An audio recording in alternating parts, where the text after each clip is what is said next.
Picture this. You're busy constructing the perfect house, great walls, fancy roof, but forget about those crucial pillars holding everything together. From the outside, it looks stunning. Until one day, it all comes crashing down. That's how some people approach Islam.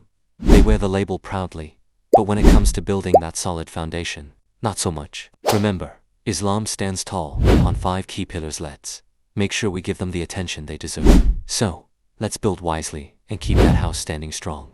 And no, these aren't just rituals. They're a complete system, designed to keep your life stable, focused, and meaningful. Let's break them down simply. The first pillar is Shahadah. La ilaha illallah, Muhammadur Rasulullah. Translation: there is no one worthy of worship except Allah, and Prophet Muhammad is his messenger.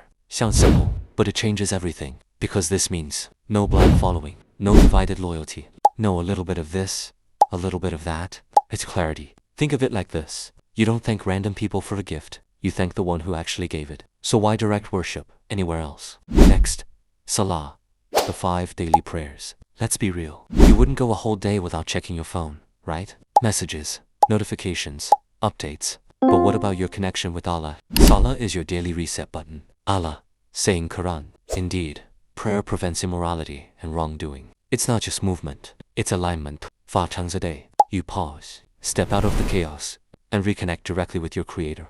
No middleman, no delay, no signal loss. Third pillar, Zakat, giving a small portion of your wealth to those in need. And here's the interesting part. We're naturally afraid of losing money, but Islam flips that mindset. Allah says in Quran, the example of those who spend in the way of Allah is like a seed that grows 700 times. You're not losing, you're investing, and not just financially, spiritually. Zakat removes greed, builds empathy, and reminds you that your wealth isn't truly yours.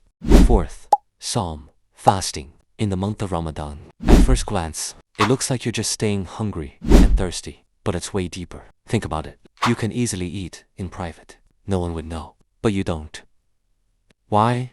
Because you're aware Allah is watching. Allah says in Quran, fasting is prescribed so that you may become mindful of Allah. It's discipline, it's self-control, it's training your soul to say no, even when it's hard. The final pillar, Hajj, a journey, once in a lifetime. If you're able, millions of people from different countries, languages, and backgrounds, all dressed the same, all standing in the same place. No status, no labels, just human beings before their Creator. Allah says in Quran, pilgrimage to the house is a duty owed to Allah for those who are able. It's a powerful reminder.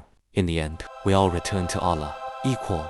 Now pause for a second and be honest. If Islam is your structure, how strong are your pillars? Because it's easy to say, I believe. But belief is proven through what you build. These 5 pillars aren't random obligations. They are your stability, your direction, your protection. Ignore them, and your structure weakens. Strengthen them, and everything else in your life starts to make sense. Reminders like this aren't meant to entertain you. They're meant to wake you up.